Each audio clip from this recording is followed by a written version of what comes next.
Тийм учраас бид нар ерөнхийлөгчийн хэлсэн шударга ёсыг тогтоох тэр амлалтыг шүүхийн тухай хуульд нэмэлт өөрчлөлт оруулж байгаа энэ хуулиараа шүүхтэн хэрэгжүүлж байна. Шүүхийн дотор хэрэгжүүлж эхэлж байна. За шүүхийн тухай хуулийн хувьд бол нэг ийм зүйлийг хэлэх байна. За хоёрдугаарт захиргааны хэргийн шүүх байгуулах тухай давах шүүх байгуулах тухай хуулийн төслийг боловсруулсан байна. За энэ бол ерөөсөө Монгол улсын хэмжээнд захиргааны давах шүүхийг шинээр байгуулъя гэсэн тийм л зорилготой хууль байгаа. За энэ хуулийн төслийн дагуу Монгол улсын хэмжээнд Улаанбаатар хотод захиргааны давах нэг шүүх байгуулагдана. Ач холбогдол нь бол дээд шүүхийн бүтэц зохион байгуулалтыг боловсронгуй болгох, дээд шүүхийн хэргийн ачааллыг бууруулах, тэр агуулгаараа одоо захиргааны шүүхийн хэрэг шийдвэрлэх чадвар боломжийг нэмэгдүүлж, ард иргэдээс ирж байгаа гомдол өргөдлийг захиргааны хэрэгтэй холбогдсон гомдол өргөдлийг түргэн шуурхаа шийдвэрлэх тийм боломжийг болгож байна. Мэдээж хэрэг шүүх ачаалал их байгаад байвал иргэдийг чирэгдлүүлээд удаан шийдвэрлэнэ.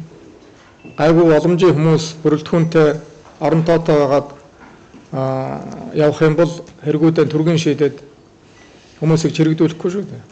Тэр л агуулгаар одоо энэ шүүхийг байгуулж байгаа. Сая би дээд шүүхийн бүтэцийн хувьд товчхон хэллээ.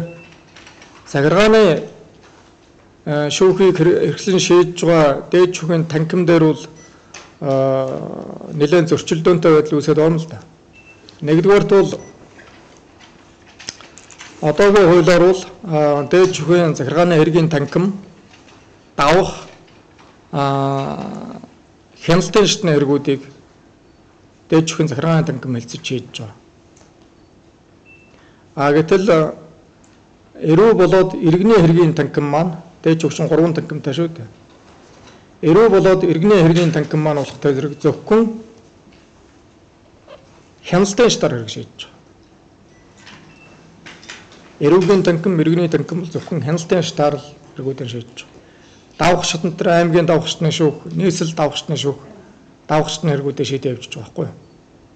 Тэгэхээр чин ингээд захиргааны танхим, иргэний танхим, эрүүгийн танхимыг харьцуулаад аваад үзэх юм бол хоёр танхим нь зөвхөн хяналтын шатны хэрэгүүдийг шийддэг. Захиргааны танхим нь болох зэрэг давах хяналт гэдэг хоёр өөр төрлийн асуудлыг шийддэг. Нэгдүгээр тийм ялгаатай болчихж байгаа. Хоёрдугаарт бүр их төвөгтэй байдал үүсгэж байгаа нэг зүйл бол захиргааны хэргийн танхим давах шатаар хэрэг шийдчихэд давах шатны уралдаанд орсон шүүгч нар хууль заасан дагуу хяналтын шатны уралдаанд оролцох боломжгүй учраас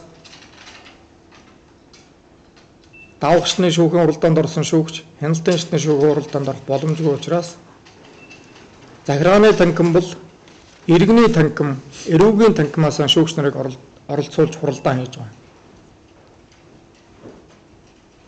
Тэгэхээр захиргааны хэрэг гэдэг маань бол дагнсан шүүх байгуулсан анхан шатндаа дандаа захиргааны хэргийн шүүгч нар зөвхөн захиргааны хэргийг дагнаад шийдээ явж байгаа шүү дээ.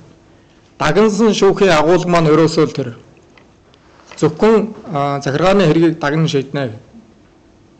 Ингээд анхан шатндаа захиргааны хэргийн шүүгч нар мэрэгшээд зөвхөн захиргааны хэргийг шийдээ яваад байсан чинь дээд шүүхтэр болох тэр зэрэг хэрэг нь ирсний дараа дээд шүүхийн захиргааны танхим дангаараа биш харин эрүүгийн танхим, иргэний танхимын шүүгч нарыг оруулаад шийдэж байгаа болох тэр зэрэг нөгөө дагнсан шүүх гэдэг агуулгаа алдаад эрүү иргэн захиргааны хэргийг шүүгч нар захиргааны хэргийг хамтраа шийддэг ийм тогтолцоо бий болоод байгаа юм л да.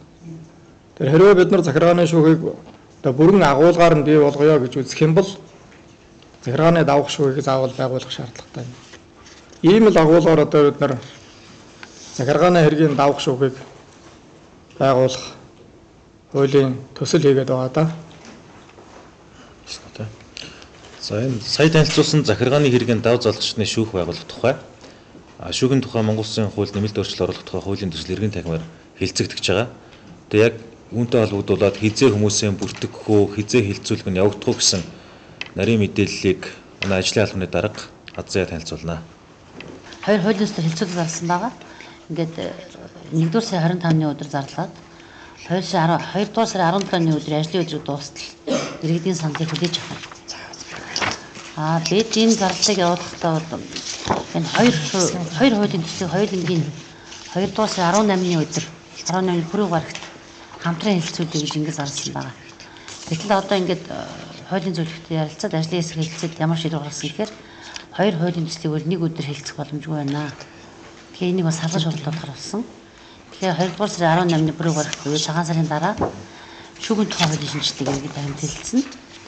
Үүний дараа ажлын хэсэгтээ зөвшөөрсөн үндсэн дээр захиргааны иргэн дав залгшсны шүүх байгуулах тухай энэ хуулийн төслийг хэлцээр тухайн үед нь хэвлэл мэдээллийн байгууллагуудаар зарлах юм. Тэгээ энэ үед нь одоо энэ хуульд саналаа өгөх иргэд болон албан байгууллагад судлаач шинжээчд энэ манай тахимаас зарж байгаа зарыг сонсчоод саналаа ирүүлээрэ гэж ингэж хүсэх байна.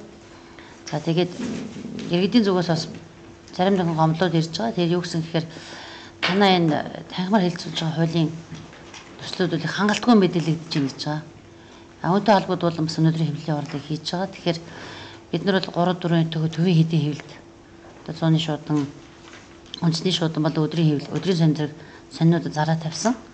Гэхдээ бол сониныг бол тодорхой нэг бүлэг хүмүүс захиалдаг учраас тэр болгоно нийт ард түмэнд бол зар хүрхгүй байгаа нь үнний талтай. Тэгэхээр бол дараагийн хэлэлцүүлэгт иргэний танхимаас бол шуурх хаян хурлуудыг бол хэвлэлийн хурлуудыг байнга зарлана. Тэгээ энэ үед нь хэвлэлийн байгууллагуудад зараа өгнө. Тэгээд та нар суралдаанд оролцож энэ иргэний танхимаас охин байгуулж байгаа энэ хуулийн хэлэлцүүлэгт нийт Монгол Улсын иргэд болон одоо энд хуулийн саналаа өгөх энэ байгууллагуудыг энэ зарыг сайн хөрөж өгөх басан хамтран ажиллаарай гэж хүсэх байна. Тэгээд манай танхимын хаягийг та нар мэдж байгаа энэ төрийн ордын зүүн зүгүүр 373 гэсэн 373 иргэний танхимд гэсэн хаягаар загтлаа ирүүлж болно иргэд. Мөн энэ төрийн ордны 263489 гэдэг утсаар харилцаж болно. Тэгээд 263486 гэдэг утсаар бол бид нэр факсаар иргэдийн саналыг хүлээж авч байгаа. Президент www.president.in гэсэн веб хуудсан дээр энэ төрийн иргэний танхимтай холбоотой бүх мэдээллүүдийг байнга тавьж байгаа шуурхай. Иргэдээс ирсэн байгууллагад ирсэн саналуудыг бол тухайн үед бас ахим веб хуудсан дээр тавьсан байгаа. Тэгэхээр энэ хаягуудыг бас одоо хурлааны дараа та нар бас аваад бас энэ шуурхай мэдээний дээр дамжуулж өгнө гэж ингэж хүсэж байна.